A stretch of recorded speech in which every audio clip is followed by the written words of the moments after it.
Muy buenos días, Nakamas, y bienvenidos tras 9 días desde que se filtró en este canal, siempre estamos a la última, a una nueva review de One Piece. Hoy el capítulo 967 del manga, el cual, si habéis tomado reacción a él, si no lo habéis hecho os dejaré un link en la descripción por si queréis echarle un ojo. Ya sabréis que pese a que para mí, en cuanto a revelaciones se refiere, está casi vacío, porque lo de Laugh Tale ya lo vi en la película Stampede cuando se estrenó en España, lo de Joy Boy mucho no me sorprende porque ya me lo imaginaba, como he estado comentando en muchas preguntas y respuestas, y las otras cosas son más recordatorios que revelaciones. El capítulo me ha parecido precioso, un abrazo al corazón, como he titulado en la reacción, revivir todos esos sitios por los que pasamos con los Mugiwaras, pero en esta ocasión con los piratas de Roger. Es muy nostálgico y a la vez se siente como un soplo de aire fresco, y ese final, esa viñeta final, ya se puede considerar como una de las más míticas de todo One Piece, como con una expresión facial se pueden decir tantas cosas. Una completa pasada que además me aumenta mucho las ganas por ver a los Mugiwaras llegando a Laugh Tale.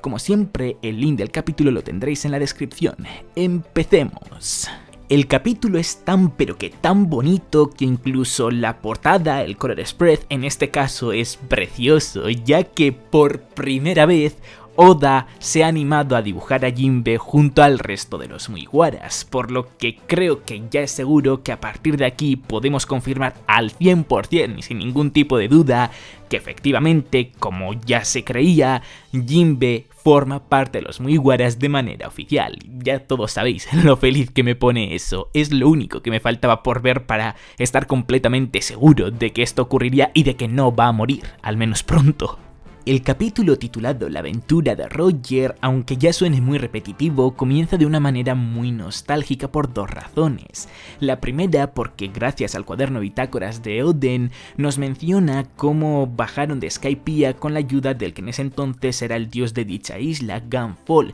y cómo justo después se dirigieron a Water 7, casi exactamente igual a los Mugiwaras. Y segundo porque vemos una discusión entre Buggy y Shanks que es parada por Rayleigh al golpearle a ambos, una situación que por primera vez pudimos ver hace 948 capítulos en el manga, en el capítulo 19 concretamente. Mientras los piratas de Roger navegaban rumbo a Water 7, el propio Roger, a raíz del poneglyph que se encontraron en Skypiea a manos de Oden, Inuarashi y Nekomamushi, se enteraba que tanto en Zou como en Wano también había poneglyphs de los rojos concretamente, sorprendiéndose enormemente el capitán porque precisamente esos son los que más le interesaban, y tras reprocharles el no habérselo dicho antes de una manera bastante cómica, comienza a recapitularlos, como tiene ya el de Lin Lin al haber sacado una copia, como gracias a esta información que le han dado el samurái y los minks sabe dónde se encuentran los otros dos de manera segura, y como por último tiene una pista de dónde puede encontrarse ese cuarto poneglyph del camino, ese cuarto Root Poneglyph que nosotros a día de hoy tampoco sabemos dónde se encuentra y que será la última llave que les abra el paso para encontrar esa isla misteriosa, Laugh Tale, en la que se encuentra el gran tesoro. Aunque evidentemente existía cierta prisa por llegar a dicha isla por la enfermedad de Roger, parece que eso no era un impedimento para que los propios piratas de Roger continuasen disfrutando de su viaje y reencontrándose con antiguos compañeros, como ocurrió en Water 7 al reencontrarse con Tom, siendo este abrazado muy fuertemente tanto por el propio Roger como por Shanks, mostrando el gran aprecio que le tenían ambos, y no es para menos, al fin y al cabo, además de ser una gran persona que crió tanto a Iceberg como a Franky, también fue quien construyó el Oro Jackson, el barco de los piratas de Roger. Y por cierto, hablando de Franky, vemos cómo ya se encontraba apartado de Tom, de Iceberg y de Kokoro, como vimos en su día en su pasado, pero Oden tuvo muy buen ojo y parece que fue a hablar con él, preguntándole si al ser un huérfano quería unirse a su barco de piratas por alguna casualidad, respondiéndole Franky con una total negativa al decirle que justo había sido abandonado precisamente por piratas, razón por la cual el desgraciado de Oden se mofó de él muy fuertemente. más allá de lo graciosa, tierna y detallista que es esta página, algo que me ha encantado es que Oda ha hecho hincapié en cómo Franky había sido abandonado por sus padres, por algunos piratas, lo que me hace creer que puede que todavía esto sea relevante en un futuro, imagino que ya cercano, porque tampoco es que quede mucho para que One Piece termine. Así que mis esperanzas, que poco a poco se iban perdiendo de conocer quién eran los parientes de Franky, ahora mismo se han reanimado, se han revivido gracias a estas pequeñas viñetas. Por cierto, quiero creer que el hecho de que Franky conociese de niño a Oden sea relativamente importante para lo que vayamos a ver en el futuro en la guerra de Wano, porque al fin y al cabo, aunque es cierto que se burló de él, también se preocupó por él. Me encantaría que de alguna manera le devolvió ese gesto de gratitud, de preocupación hacia Momonosuke, por ejemplo, haciéndole un favor. Tras abandonar Water 7 y continuar viajando por diferentes lugares, decidieron dirigirse a la isla Gyojin por segunda vez, tanto los piratas de Roger como Oden al haber ido anteriormente allí junto a los piratas de Shirohige. Pero por el camino ocurrió algo realmente especial, y es que tanto Roger como Oden escucharon algunas voces que eran incapaces de saber de dónde provenían. Nosotros, como lectores ya muy avanzados en la historia, evidentemente tenemos la ventaja de saber de que esas voces provenían de los reyes marinos, y que esto mismo ya supimos que ocurrió gracias al momento cuando Luffy fue capaz de escucharles y uno de los reyes marinos le recordó al resto que también hubo otras personas en el pasado que lo hicieron, una clara referencia a este momento.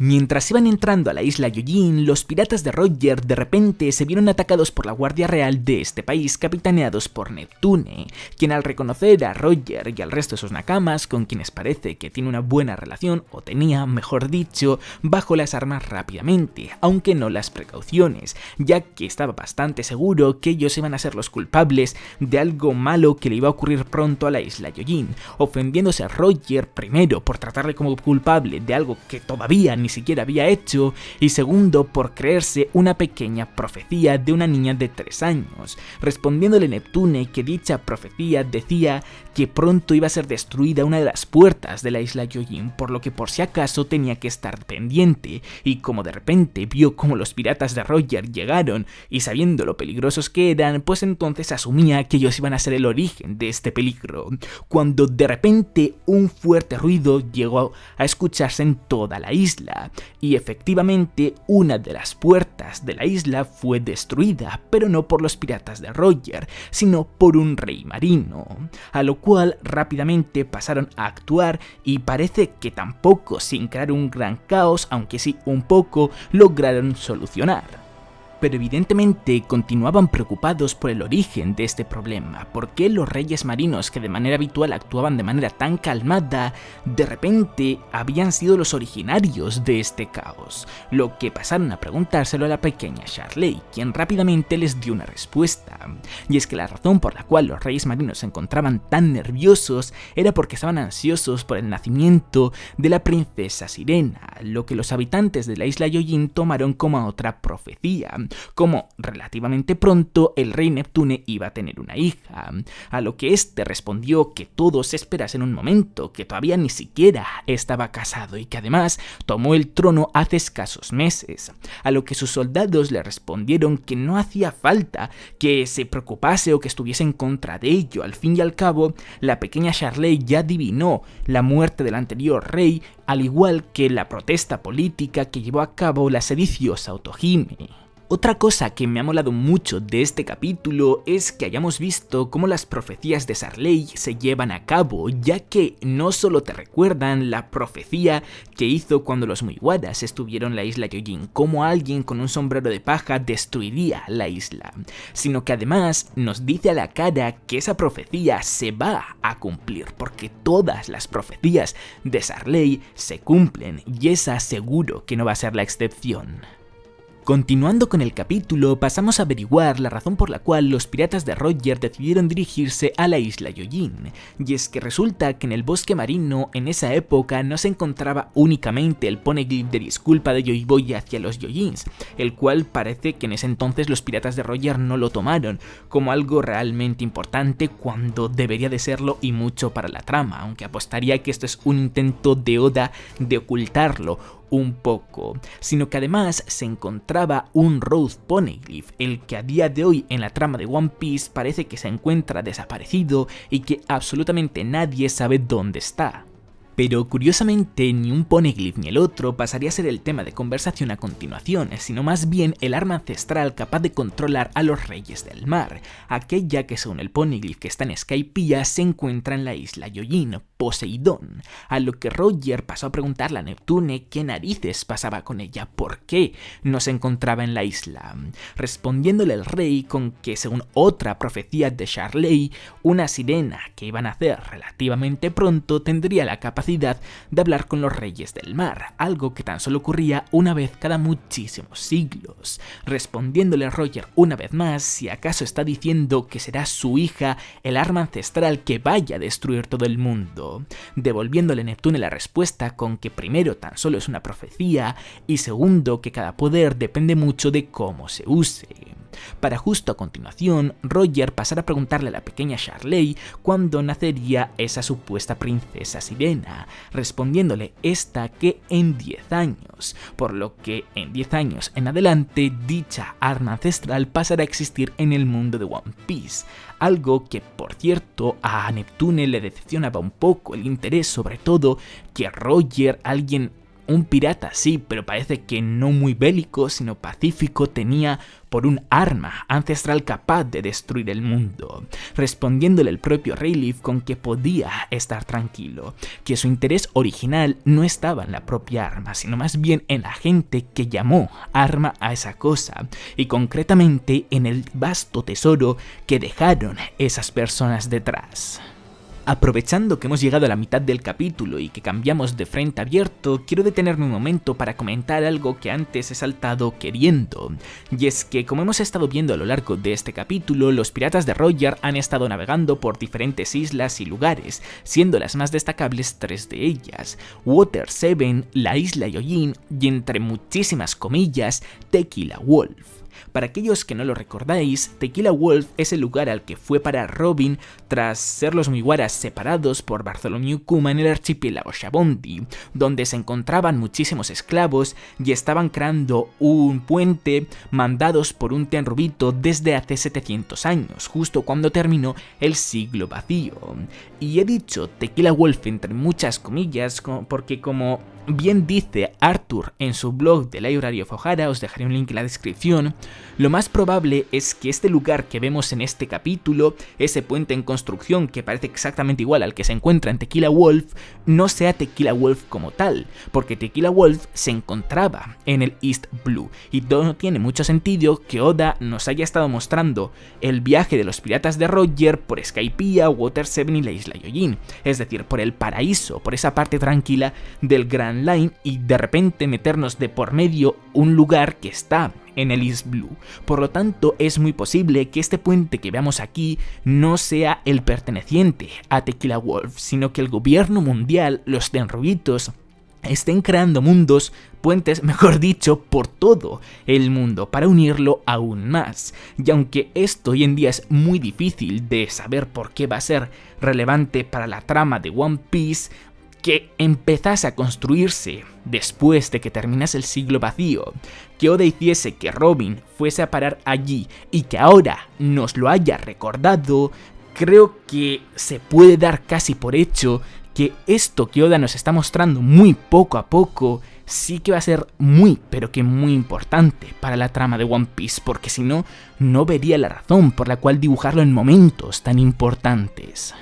Personalmente apostaría a que de alguna manera u otra va a estar relacionado con Urano, porque si nos fijamos bien en este capítulo, hemos pasado por Water 7 y la isla Yojin. En Water 7 es donde originalmente se encontraban los planos de Plutón, una de las armas ancestrales, y en la isla Yojin es donde se encuentra Poseidón, otra de las armas ancestrales. No me extrañaría en lo absoluto que justo la isla misteriosa que nos ha colocado entre estos dos lugares sea el que tenga algo que ver con Urano. No diría que se encuentra en dicho lugar porque no parece un lugar estable que únicamente esté en un único lugar, como os he explicado antes, sino que hay varios puentes en el mundo, sino que más bien diría que puede ser que Urano sea capaz de destruir todos esos puentes que están creando los esclavos por órdenes de un Tenryubito justo después del siglo vacío.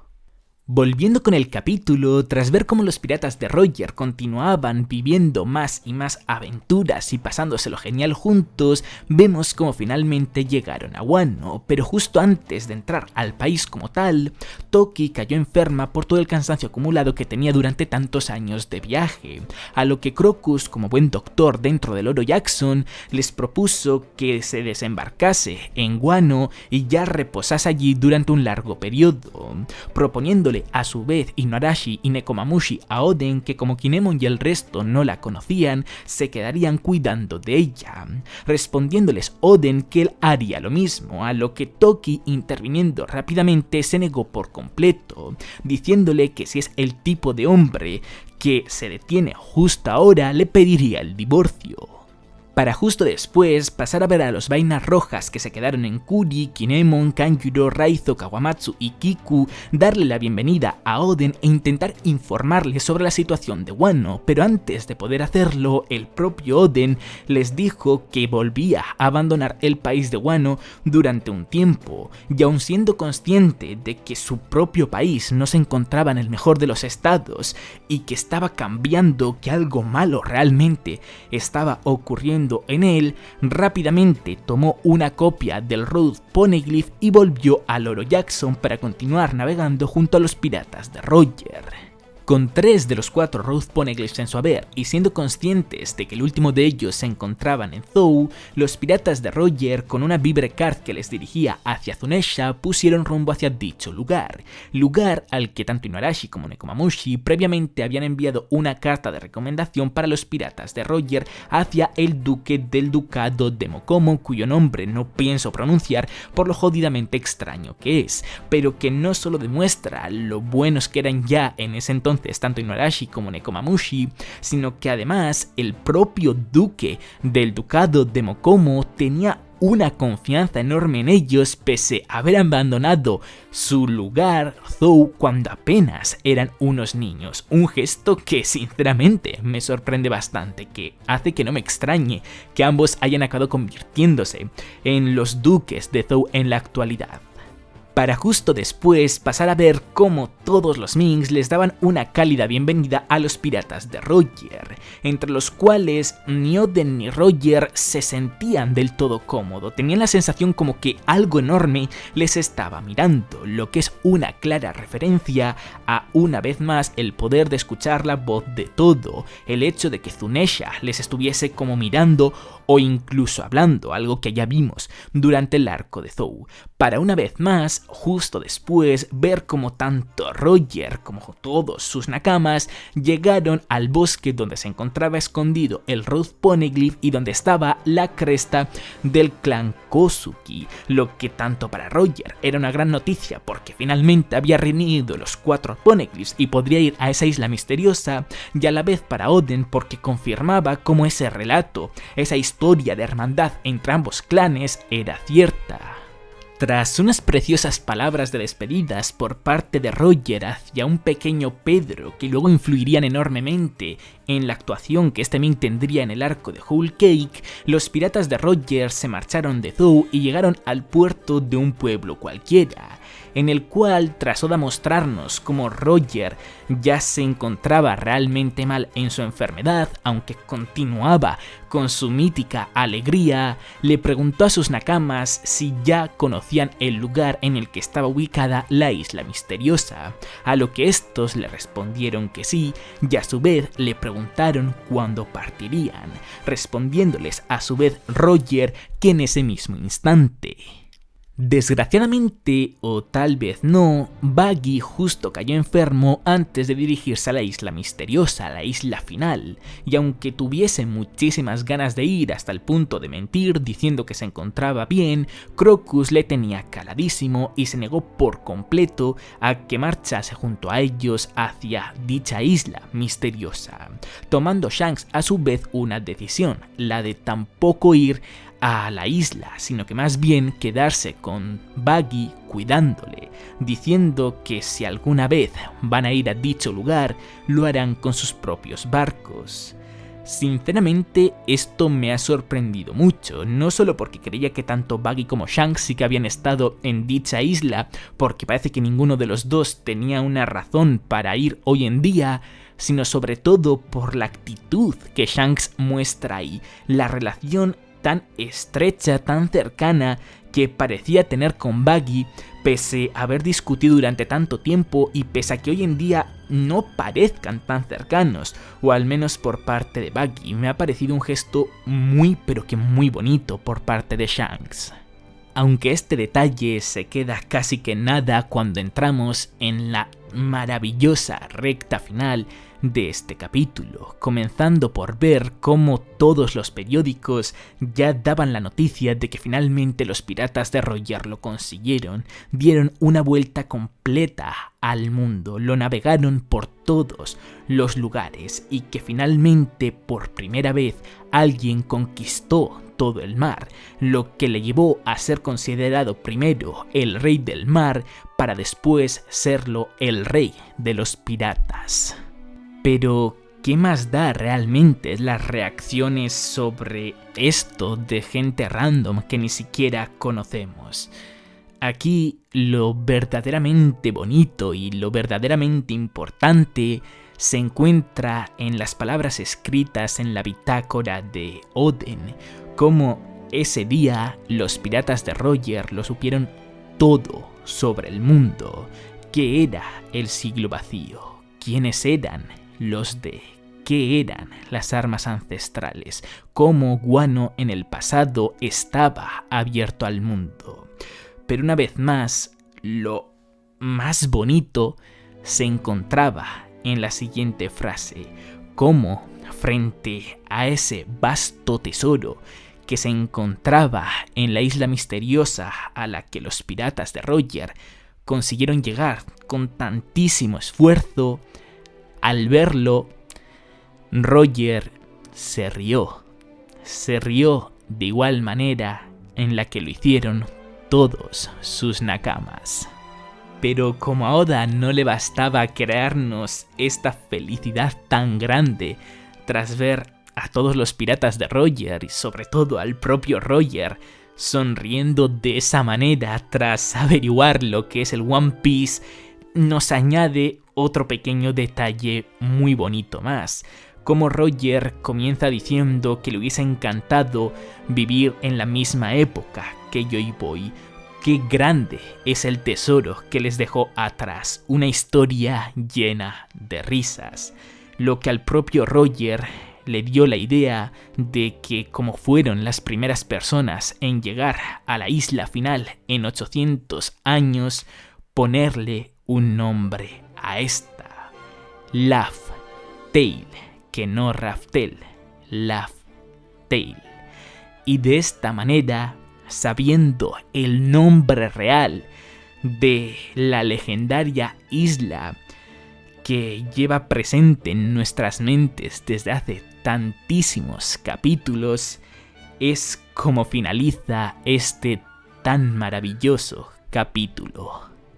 No os imagináis lo feliz que me hace ese final. No solo la increíble sonrisa de Roger y de todos sus nakamas, sino las palabras finales que hay justo después. Como en parte nos da a entender que lo que se revela en el One Piece es una historia de sonrisas, lo que me sorprende enormemente porque hasta ahora yo siempre había considerado que sí, una vez llegasen al One Piece evidentemente se nos revelaría todo lo que hay escondido en el siglo vacío, quiénes eran los Drake, qué eran las armas ancestrales, pero intuía que nos iban a contar una historia triste. Al fin y al cabo, supuestamente existía un reino que durante el siglo vacío desapareció y fue creado el gobierno mundial, dándonos a entender como que el gobierno mundial acabó con ellos. Pero ahora, saber que el One Piece causa esa reacción en los piratas de Roger, esa felicidad en lugar de ira, me hace tener esperanzas para creer que Oda todavía nos puede sorprender enormemente con la historia que nos va a contar del siglo vacío, que no está tan claro como muchos tenemos metidos en la cabeza que parece que lo es. Y como he dicho antes, esto me hace muy, pero que muy feliz. Pues hasta aquí ha llegado el vídeo, Nakamas. Como siempre, agradeceré muchísimo que le deis un buen me gusta, que apoyéis a tope el vídeo si os ha gustado. Recordad que en la descripción tenéis tanto mi Twitter, en el que os informo casi al instante cualquier noticia importante de One Piece y de cuándo salen los capítulos del manga en español, como el Twitter y el de DeviantArt, quien me colorea las imágenes del manga para que vosotros también podáis tenerlas. Y ya por último, agradecería muchísimo que os suscribieseis para ver muchos más vídeos de One Piece. Hasta la próxima.